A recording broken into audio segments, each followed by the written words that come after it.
Welcome to my YouTube channel. आज फिर हम ऑर्गेनिक केमिस्ट्री के अगले लेक्चर के साथ हैं और आज हम पढ़ेंगे general introduction of alkanes.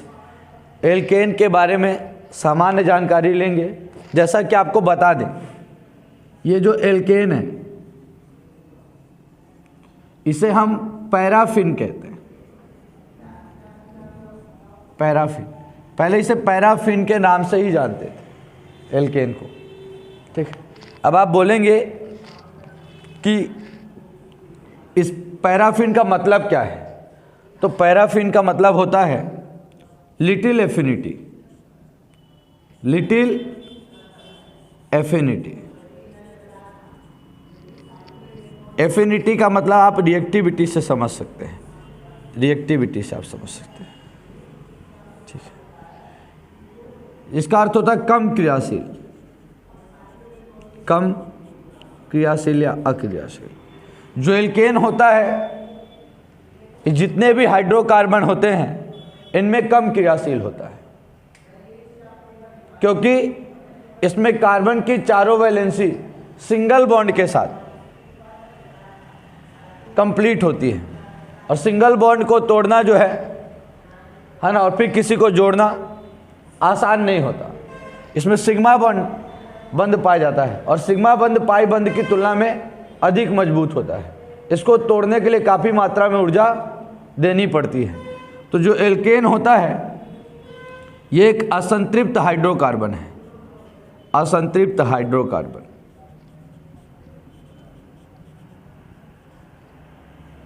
Sorry, संतृप्त हाइड्रोकार्बन है, सैचुरेटेड है, क्योंकि इसमें कार्बन की चारों वैलेंसी कंप्लीट होती है। एल्केन में कार्बन की चतुसंयोजकता होती है और चारों सिंगल बॉन्ड से होती है।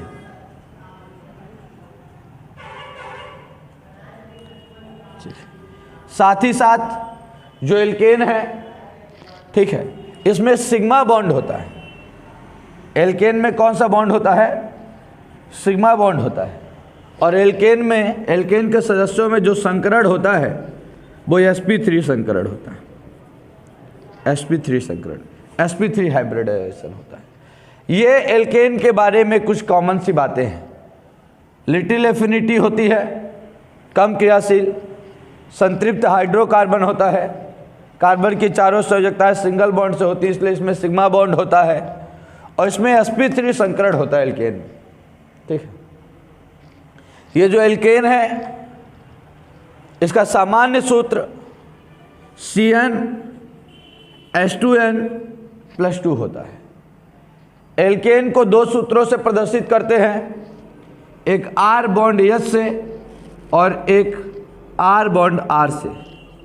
ठीक है, इसे अपन सामान्य एल्केन कह सकते हैं, निम्नतर एल्केन, या नहीं भी कह सके तो कोई दिक्कत नहीं है, लेकिन इसको ज़्यादातर लोग उच्चतर एल्केन कहते हैं, क्योंकि दो एल्किल समूह के जुड़ने पर ये बनता है, उच्चतर एल्केन कहलाता है। तो एल्केन का जो सूत्र है वो R बॉन्ड H भी हो सकता है और R बॉन्ड R भी हो सकता है। आप बोलेंगे कैसे? जैसे R की वैल्यू CH3 है, H जोड़ दिया, क्या बनेगा? CH4। ये एल्केन का पहला सदस्य मेथेन बन गया, है ना। आप बोलेंगे दूसरा सदस्य R की वैल्यू होती है C2H5, उसके साथ एक और हाइड्रोजन जोड़ दिया तो हो गया C2H6, ये भी एल्केन का एक सदस्य हो गया। ये है मेथेन और ये है एथेन। ठीक उसी प्रकार से यदि दो एल्किल समूह को R को आपस में जोड़ दिया जाए तो इसको जोड़ने पर C2H6 बनेगा, है ना। ये भी क्या बना? एल्केन का एक सदस्य बना। ठीक है ना, इसे उच्चतर एल्केन बोलते हैं। तो एल्केन को R बॉन्ड H से भी रिप्रेजेंट कर सकते हैं और एल्केन को R बॉन्ड R से भी रिप्रेजेंट कर सकते हैं। तो एल्केन के बारे में ये कुछ सामान्य जानकारी थी। एल्केन को पैराफिन कहते हैं, लिटिल एफिनिटी या रिएक्टिविटी, है ना, रिएक्टिविटी जिसकी कम क्रियाशीलता हो, संतृप्त हाइड्रोकार्बन है, इसकी चारों संयोजकताएं सिंगल बॉन्ड से होती है, मतलब इसमें सिग्मा बॉन्ड है, इसमें sp3 संकरण पाया जाता है, इसका सूत्र CnH2n+2 होता है। इसके सदस्यों के बारे में अपन ने चर्चा कर लिया, इसका सूत्र R बॉन्ड H और R बॉन्ड R से भी इसको प्रदर्शित करते हैं। ये एल्केन की एक शुरुआत है ना। इसके जैसे ही अपन निरंतर इस पर आगे बढ़ते जाते हैं तो और भी इससे जानकारियाँ इसके साथ जुड़ती जाती हैं, है ना। आप बोलेंगे कि और भी कौन सी जानकारी है इसके बारे में आप बताना चाहते हैं, तो ध्यानपूर्वक देखिएगा। ये जो अपना एल्केन है, ठीक है, ये सबसे पहले तो मैं इसके अभिक्रिया के बारे में यदि बात करूं तो कोई भी जो एल्केन होता है वो कुछ अभिक्रियाओं को प्रदर्शित करता है। उस अभिक्रिया में मैं यदि बताऊं एल्केन के बारे में तो सबसे पहले मैं चर्चा कर लेता हूं एल्केन का दहन। एल्केन का दहन पर चर्चा कर रहा हूं। आप बोलेंगे एल्केन के दहन पर क्या चर्चा करना चाहते हैं? इंग्लिश में कहते हैं दहन को कंबशन, ठीक है ना, कंबशन। ये कंबशन होता क्या है, ठीक है ना, कंबशन क्या कहलाता है? तो याद रखिएगा, burning of a substance in the presence of air that is known as combustion, ठीक ना। Burning of a substance in the presence of air, किसी भी पदार्थ का हवा की उपस्थिति में जलना, किसी भी पदार्थ का हवा की उपस्थिति में जलना दहन कहलाता है, ठीक ना। वायु या हवा को O2 से रिप्रेजेंट करते हैं, ऑक्सीजन की उपस्थिति में कोई जलता है। ये एल्केन का हमने एक सदस्य ले लिया जिसको आप सभी प्यार से, ठीक ना, मेथेन कहते हैं, CH4। इस मेथेन का दहन होगा तो किसकी उपस्थिति में होगा? ऑक्सीजन की उपस्थिति में होगा। जब भी इनका दहन होता है CO2 वाटर ऊष्मा बनती है, ऊष्मा का निर्माण होता है, ठीक है। यदि अपन क्या करते हैं, इसी तरह यदि C2H6 इसका दूसरा सदस्य एल्केन का, ये भी जब भी जलेगा CO2 प्लस H2O प्लस ऊष्मा बनेगी। ये है कि ऊष्मा थोड़ा अधिक बनती है ना। तो यही जो है, ठीक है, यही अपना बैलेंस करते चलेंगे अपन। कैसे बैलेंस करेंगे? हाइड्रोजन 6 है, 2 दूनी 4 हो गए, है ना। हमको 6 करना है, नहीं समझ पा रहे हैं? यहाँ 3 लिख देंगे तो 3 दूनी 6, फिर ऑक्सीजन बैलेंस करेंगे। मतलब कहने का तात्पर्य इतना है कि कार्बन डाइऑक्साइड जल और ऊष्मा बनता है ना, जब भी एल्केन का दहन होता है। तो ये जो कार्बन डाइऑक्साइड, ये जो जल बनता है, आप बोलेंगे 1 लीटर पानी फेंक देता है आप गीले हो जाते हैं, तो ऐसा नहीं है। पानी का मतलब आर्द्रता से है, यहाँ पे वाष्प से है ना, जब उसको आप जलाएंगे।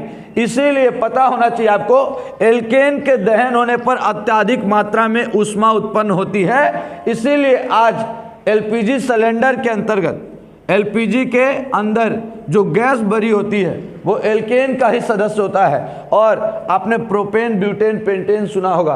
ब्यूटेन जो है ना, हम उसी का यूज करते हैं। नहीं समझ पा रहे? इसका तीसरा सदस्य होता है C3H8 और चौथा सदस्य होता है C4H10, है ना। ये ब्यूटेन है, इसी का यूज इसलिए ही करते हैं, एल्केन के ही सदस्य का इस्तेमाल ब्यूटेन का ही क्यों करते हैं? क्योंकि जलने के बाद अत्यधिक मात्रा में ऊष्मा देता है। इनमें पोल्यूशन नहीं है ज़्यादा, है ना, इसलिए इनका इस्तेमाल करते हैं। आसानी से कम मात्रा में जलता है, ज़्यादा से ज़्यादा ऊष्मा देता है ना। इसीलिए एल्केन का ये दहन है ना। लेकिन एल्केन का जब अपूर्ण दहन होता है, अपर्याप्त दहन होता है, प्रॉपर मात्रा में यदि उसको ऑक्सीजन ना दिया जाए तो भी एक नए चीज़ों का निर्माण। आप बोलेंगे कैसे? देखिए, इसी CH4 का अपूर्ण मात्रा में दहन हो, हम प्रॉपर मात्रा में इसको यदि ऑक्सीजन ना दें तो यहाँ पे C+H2O बनता है।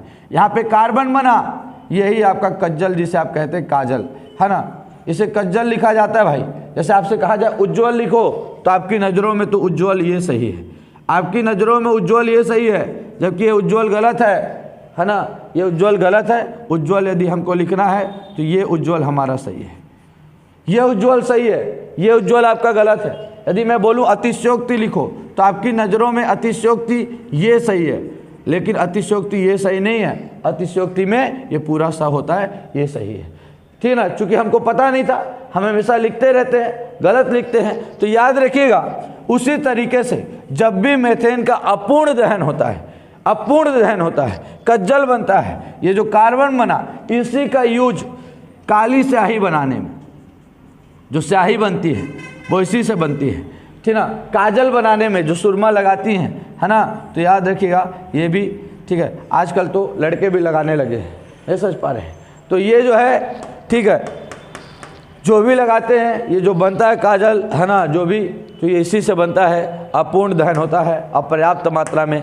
और ये एल्केन का सबसे पहला टॉपिक हमने आपको दहन की जानकारी दी कि एल्केन का जब भी दहन होगा है ना। जब भी दहन होता है ऊष्मा का निर्माण होता है ना। और आपको पता है इसीलिए आज हम एल्केन के ही सदस्य का क्या करते हैं, एलपीजी सिलेंडर के रूप में, ईंधन के रूप में इसका यूज करते हैं। पॉल्यूशन फ्री है ना। आपको पता ही होना चाहिए अच्छे ईंधन के सारे कैरेक्टर के बारे में भी आपने पढ़ा होगा। अच्छे ईंधन कौन कौन से होते हैं, है ना, जो कि आसानी से जिसे एक जगह से दूसरी जगह तक लाया जा सके, कम खर्चे में लाया जा सके, है ना, और जिसको रखने का रख रखाव भंडारण करने में आसानी हो, है ना। और अच्छा ईंधन वो है जो कम से कम पोल्यूशन करे, कम से कम राख दे, है ना, और अधिक से अधिक मात्रा में उसका कैलोरी मान हो, मतलब उसमें अधिक से अधिक दे, उसे अच्छा ईंधन कहते हैं, है ना। उसमें जल की मात्रा कम हो। तो याद रखिएगा ये हमने एल्केन पढ़ाया और एल्केन का दहन पढ़ाया। दूसरे टॉपिक पर चलते हैं एल्केन पे ही। अब आप बोलेंगे ये दूसरा टॉपिक क्या बताना चाहेंगे एल्केन पर, बिल्कुल और भी कुछ आपको नया देंगे, है ना। अब ये जो एल्केन है ना, अभी हमने इसके दहन के बारे में बताया। अब एल्केन के हम बात कर लेते हैं। एल्केन कुछ प्रतिस्थापन अभिक्रिया प्रदर्शित करता है। एल्केन कुछ प्रतिस्थापन अभिक्रिया प्रदर्शित करता है। तो मैं आज एल्केन तो प्रदर्शित करता है, मैं पहले प्रतिस्थापन पे ही बात करूंगा। तो प्रतिस्थापन क्या है? प्रतिस्थापन का मतलब ये है कि जैसे ये एल्केन का एक सदस्य है CH4, इसकी क्रिया हमने XY से करा दी, ठीक ना। आप बोलेंगे कि एल्केन के बारे में प्रतिस्थापन अब किया, हाँ बिल्कुल प्रतिस्थापन अब किया, CH4 और प्लस XY से करा दी, ठीक ना। तो प्रतिस्थापन अभिक्रिया क्या है? तो देखिए प्रतिस्थापन अभिक्रिया का मतलब ये है ना, कि जब कोई एक परमाणु जाकर के एल्केन के किसी एक परमाणु को विस्थापित कर दे, हटा दे, प्रतिस्थापित कर दे, उसे कौन सी अभिक्रिया कहते हैं? प्रतिस्थापन अभिक्रिया कहते हैं। जैसे Y जा रहा है, Y गया और CH4 के एक हाइड्रोजन को हटा दिया तो CH3Y हो गया, है ना। अब आप बोलेंगे कि ये हाइड्रोजन जो यहाँ से हटा वो कहाँ जाएगा? तो इसके X के साथ चला जाएगा। इसी को बोलते हैं अपन प्रतिस्थापन अभिक्रिया। जब एक परमाणु जो होता है और है ना, हटाने वाला भी जो परमाणु होगा इस परमाणु से अधिक क्रियाशील होगा, तभी वो हटाएगा। देख पा रहे, क्योंकि आपको पता है कि एल्केन जल्दी किसी से क्रिया करता नहीं है, तो इसको ऊष्मा की जरूरत होगी, ताप की जरूरत होगी, सूर्य के प्रकाश की उपस्थिति में नहीं सर, कुछ ना कुछ जरूर होगा, उच्च ताप उच्च दाब। क्यों? क्योंकि एल्केन की क्रियाशीलता अधिक होती है, तो आपको कुछ ना कुछ प्रोवाइड करना पड़ेगा, ऊर्जा अलग से देनी पड़ेगी, जिससे इसका हाइड्रोजन क्या हो, आसानी से हट जाए और कोई दूसरा परमाणु आकर के जुड़ जाए। उत्प्रेरक की यहाँ पे आवश्यकता होती है निश्चित प्रतिस्थापन अभिक्रिया में। तो याद रखिएगा प्रतिस्थापन अभिक्रिया के बारे में आप समझ गए। जब कोई क्या होता है, जब कोई एक परमाणु दूसरे परमाणु को प्रतिस्थापित कर देता है या हटा देता है, उसी को कौन सी अभिक्रिया कहते हैं? प्रतिस्थापन अभिक्रिया कहते हैं। और अभी जिस प्रतिस्थापन अभिक्रिया के बारे में हम जानना चाहते हैं वो है पहला हैलोजनीकरण। कौन सा करण है वो? हैलोजनीकरण, ठीक है। दूसरा जिसके बारे में हमको जानने की आवश्यकता है उसे हम क्या बोलते हैं, ठीक ना। हैलोजनीकरण के अलावा कौन सा अभिक्रिया हो जाएगा हमारा? नाइट्रीकरण। क्या हो जाएगा? नाइट्रीकरण। बोलेंगे और क्या हमको जानना चाहिए? तो सल्फोनीकरण। ये कुछ अभिक्रियाएं हैं जो प्रतिस्थापन अभिक्रिया को, है ना, प्रतिस्थापन अभिक्रिया के भाग हैं। आप बोलेंगे हैलोजनीकरण क्या है? एक ऐसी प्रक्रिया जिसमें हैलोजन परमाणु एल्केन से जुड़ेगा, उसे क्या बोलेंगे? हैलोजनीकरण। आप बोलेंगे हैलोजनीकरण में कौन जुड़ता है? तो हैलोजन परमाणु जुड़ता है, ठीक है। नाइट्रीकरण में कौन जुड़ता है? तो एक ऐसी प्रक्रिया जिसमें एल्केन से नाइट्रो समूह जुड़ता, उसे नाइट्रीकरण कहते हैं। और एक ऐसी प्रक्रिया जिसमें एल्केन से सल्फोनिक अम्ल जुड़ता है, सल्फोनिक समूह जुड़ता है, उसे हम क्या बोलते हैं? क्या बोलते हैं? सल्फोनीकरण, सल्फोनिक समूह, सल्फोनिक अम्ल भी बोल सकते हैं। नाइट्रो समूह को अपन किससे रिप्रेजेंट करते हैं? NO2 से, सल्फोनिक अम्ल को SO3H से, और हैलोजन को, ठीक ना, X से। और X का मतलब फ्लोरीन, क्लोरीन, ब्रोमीन, आयोडीन हो सकता है। समझ में आया कि नहीं? ठीक है। तो याद रखिएगा ये सारी प्रतिस्थापन अब क्या? हैलोजनीकरण, ठीक ना। हैलोजनीकरण एक ऐसी प्रक्रिया जिसमें हैलोजन परमाणु जुड़े। नाइट्रीकरण एक ऐसी प्रक्रिया जिसमें नाइट्रो समूह जुड़े। सल्फोनीकरण एक ऐसी प्रक्रिया जिसमें सल्फोनिक अम्ल जुड़े या सल्फोनिक समूह जुड़े, SO3H जुड़े। अब आप बोलेंगे हैलोजनीकरण कराना है, हैलोजन से क्रिया कराएंगे, जुड़ेगा हैलोजन, पर आपको रिएक्शन हैलोजनीकरण में किससे करानी पड़ेगी? एल्केन की X2 से, और जुड़ेगा केवल मात्र X, है ना। आपको नाइट्रीकरण में क्रिया करानी पड़ेगी HNO3 से, जिसे हम बोलते हैं नाइट्रिक अम्ल। क्या बोलते हैं? नाइट्रिक अम्ल से आपको क्रिया करानी पड़ेगी, पर जुड़ने वाला कौन होगा? नाइट्रो समूह होगा। ठीक है। यदि सल्फोनीकरण की बात होगी तो आपकी रिएक्शन किससे करानी पड़ेगी? H2SO4 से, मतलब रिएक्शन आप कराएंगे किससे? सल्फ्यूरिक अम्ल से। आप रिएक्शन कराएंगे सल्फ्यूरिक अम्ल से, पर जो जुड़ने वाला भाग होगा वो क्या होगा? SO3H होगा, है ना। तो सल्फोनीकरण में रिएक्शन H2SO4 से कराते हैं, पर जुड़ने वाला भाग क्या होता है? SO3H होता है। इसको तोड़ करके नाइट्रिक अम्ल को हम क्या लिख सकते हैं? HONO2 लिख सकते हैं कि नहीं लिख सकते हैं? बिल्कुल लिख सकते हैं। क्यों? क्योंकि हाइड्रोजन 1, ऑक्सीजन 3, तो 2 और 1 3, नाइट्रोजन 1 तो नाइट्रोजन 1। बोलेंगे इस फॉर्म में क्यों लिखा?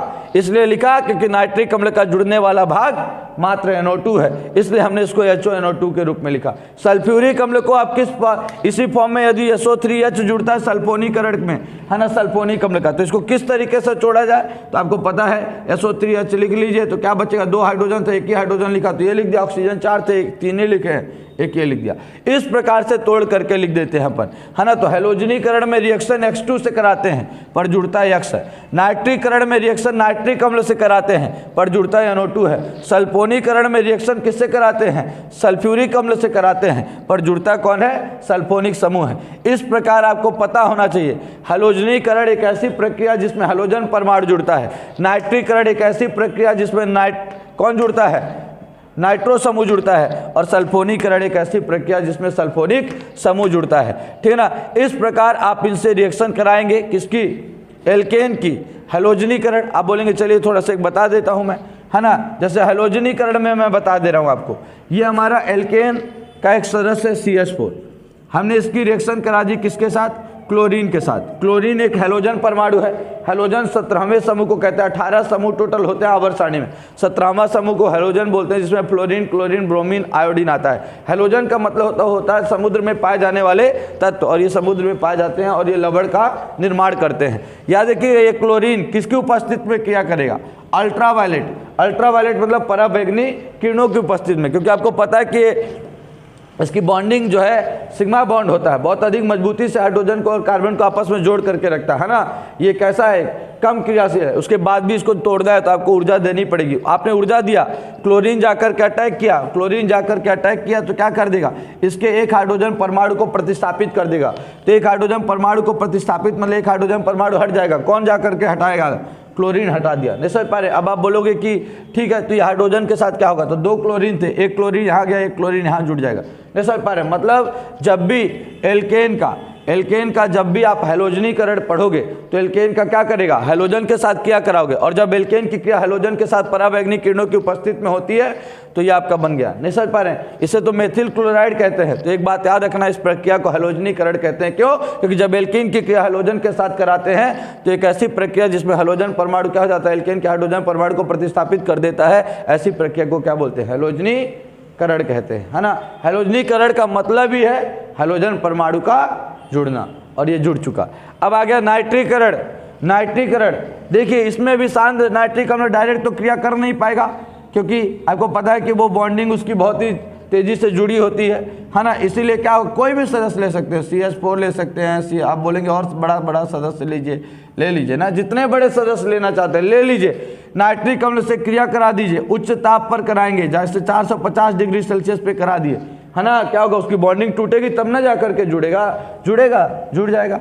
जैसे पा रहे, जैसे जुड़ा, कहीं भी जुड़ गया आपका CH3, ठीक ना, CH3 था, CH2 हो जाएगा। NO2 जा करके जुड़ गया, NO2 भाग जा करके क्या हो गया? यहाँ पे जुड़ गया, हाइड्रोजन हटा दिया। बोलोगे वो हाइड्रोजन कहा जाएगा? H और OH मिलकर क्या बना देंगे? H2O, ठीक है ना। एक ऐसी प्रक्रिया जिसमें नाइट्रो समूह जुड़ता है, उसे कौन सी प्रक्रिया कहते हैं? नाइट्रीकरण कहते हैं। आप बोलेंगे चलिए सल्फोनीकरण करके दिखा दिया। अरे कोई भी एल्केन ले लीजिए ना, ये भी एक एल्केन ही है। CH3 ले लिया, नहीं समझ पा रहे? CH3 ले लिया, देख लीजिएगा। 5PH12 है ना, 2 गुने से 2 अधिक हो तो एल्केन का सदस्य है। कोई भी ले सकते थे, मैंने ऐसा इसलिए लिया कि आप चाहो तो आप तो डायरेक्ट CH4 ले लो, नहीं समझ पा रहे? लेकिन मैं आपको बता रहा हूँ कि आप ऐसा भी ले सकते हो। और इसकी रिएक्शन आपने करा दिया, आपको सल्फोनीकरण अब पढ़ रहे हैं, HOSO3H से करा दिया।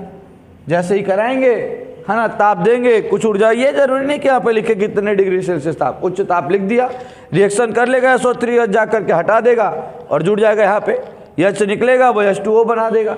नहीं समझ पा रहे? और ये जो आपका बनेगा, जैसे आपने लिख दिया CH3 का होल थ्राइस, इसको तोड़कर भी लिख सकते थे, C लिख दिया, नहीं समझ पा रहे, लेकिन यहाँ पे एक हाइड्रोजन कम हो गया है, ऐसा लिख दीजिए इसको CH3 आपने लिख दिया CH3, यहाँ पे लिख दिया CH2, यहाँ लिख दिया क्या SO3H। अब आप बोलेंगे ये OH कहाँ जाएगा, OH और H आपस में क्रिया कर लेंगे। नहीं समझ पा रहे हैं? तो एक ऐसी प्रक्रिया जिसमें सल्फोनिक समूह जुड़ता है, ऐसी प्रक्रिया को सल्फोनीकरण कहते हैं। तो ये थी कुछ एल्केन की क्या प्रतिस्थापन अभिक्रिया है। अब देखिए जैसे कभी कभी ये भी आता है एल्केन को बनाए कैसे, एल्केन को बनाते कैसे हैं, है ना, एल्केन को बनाने की अभिक्रियाएं बताइए। तो देखिए एल्केन को बना सकते हैं, जैसे बहुत ही फेमस अभिक्रिया एल्केन को बनाने के लिए बहुत सारी हैं, है ना। तो हम एल्केन बनाने के लिए कुछ अभिक्रियाएं हैं, समीकरण हैं, उनको बता दीजिए। कुछ समीकरण बता दिए, एल्केन कैसे बनाए, उसका मैन्युफैक्चर कैसे करें। तो देखिए आप एल्कीन ले लीजिए, एल्कीन का आपने एक सदस्य ले लिया CH2 डबल बॉन्ड CH2, है ना, ये आपने एल्कीन ले लिया। और जब एल्कीन की क्रिया आप किसके साथ करा देंगे, हाइड्रोजन के साथ करा देंगे। जब एल्कीन की क्रिया आप किसके साथ करा देंगे, हाइड्रोजन के साथ करा देंगे, निकिल की उपस्थिति में करा देंगे, किसी उत्प्रेरक की उपस्थिति में करा देंगे। ये हाइड्रोजन जाएगा, एक हाइड्रोजन यहाँ अटैक करेगा तो क्या बन जाएगा CH3, एक हाइड्रोजन यहाँ अटैक करेगा क्या बन जाएगा CH3। अब बॉन्ड कौन सा हो जाएगा, सिंगल, ये कार्बन की वैलेंसी 4 होती है। और आपको पता है CH3 को लिख सकते हैं C2H6, और C2H6 क्या है, एल्केन का सदस्य है। तो मतलब जब भी, और इस प्रक्रिया को एक नाम से भी जानते हैं, उसका नाम है हाइड्रोजनीकरण। क्या नाम है, हाइड्रोजनीकरण।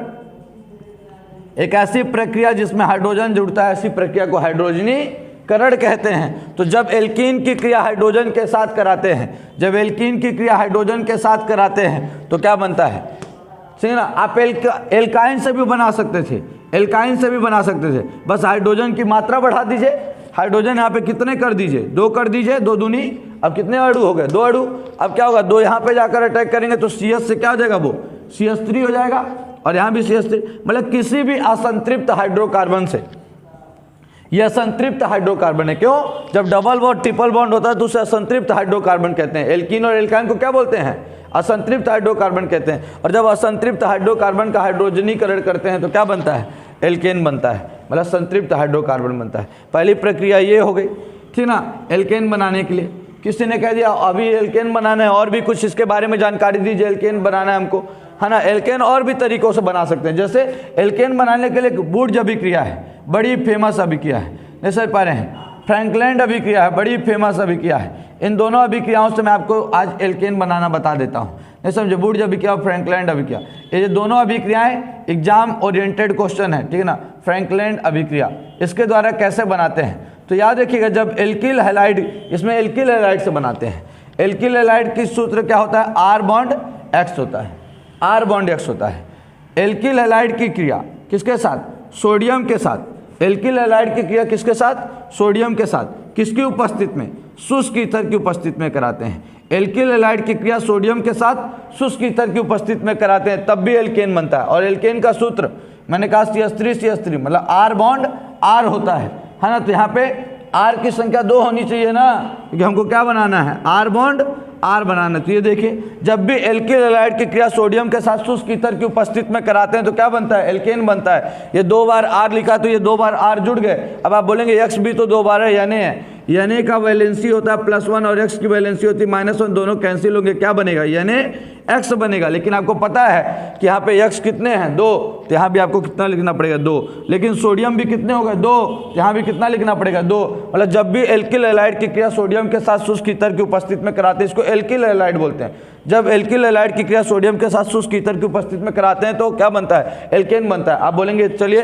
थोड़ा इंग्लिश में भी बता दीजिए, तो बिल्कुल बता सकते हैं। व्हेन, ठीक ना, alkyl halide reacts with sodium in the presence of dry ether, ठीक ना, इट फॉर्म्स अ एल्केन, बिल्कुल लिख सकते हैं आप, ठीक ना। अब आप बोलेंगे फ्रैंकलैंड अभिक्रिया क्या होता है, तो जब एल्किल हैलाइड की क्रिया सोडियम की जगह पर आप जिंक के साथ करा दें, और किसकी उपस्थिति में करा दें, एल्कोहल की उपस्थिति में करा दें, ठीक ना। जब आप एल्किल हैलाइड की क्रिया जिंक के साथ एल्कोहल की उपस्थिति में करा दें तो एल्केन बनता है। अब R2 लेना पड़ेगा, तो 2 ले लिए, तो ये बन गया R बॉन्ड R। यही किसका सूत्र है, एल्केन का सूत्र है। लेकिन आपको पता है इस बार Zn की वैलेंसी होती है +2 और X की वैलेंसी होती है -2, तो क्या बनेगा, ZnX2। अब आपको बैलेंस करने की आवश्यकता नहीं है, क्योंकि R2 तो ये R2 और X2 तो ये X दो। तो जब एल्किल हैलाइड की क्रिया किसके साथ, सोडियम के साथ, किसकी उपस्थिति में कराते हैं, शुष्क ईथर की उपस्थिति में कराते हैं, तो एल्केन बनता है। ये वुड जब किया है। और जब एल्किल हैलाइड की क्रिया जिंक के साथ एल्कोहल की उपस्थिति में कराते हैं और एल्केन बनता है, तो ये कौन सी अभिक्रिया है, फ्रैंकलैंड अभिक्रिया है। इसके अलावा गिरनार्ड अभिकर्मक, है ना, यूपी आया ढोल नहीं बजा, क्या खाक यूपी आया, सेम उसी तरह से केमिस्ट्री पढ़ी, गिरनार्ड अभिकर्मक नहीं पढ़ा तो कुछ भी नहीं पढ़ा। गिरनार्ड अभिकर्मक बहुत ही इंपॉर्टेंट रिएजेंट है ना। इसको जो है अपन किससे रिप्रेजेंट करते हैं, R bond Mg bond X, alkyl magnesium halide, इसे गिरनार्ड रिएजेंट कहते हैं, ठीक है। एल्किल मैग्नीशियम हाइलाइड को ही गिरनार्ड रिएजेंट कहते हैं, गिरनार्ड अभिकर्मक कहते हैं। इसके द्वारा एल्केन कैसे बनाएं, तो याद रखिएगा, है ना, इसके द्वारा भी अपन क्या बनाते हैं, एल्केन बनाते हैं, ठीक है ना। तो ये अभिक्रिया को हम रोकते हैं, ठीक है ना। कमेंट बॉक्स में कमेंट करके बताइए कि कितने लोगों से ये अभिक्रियाएँ आती हैं, है ना, और जिनसे नहीं आती तो ये सारी अभिक्रियाएँ हम आपको अगले वीडियो में समझाएंगे आपकी मांग पर। चलिए, बहुत बहुत धन्यवाद।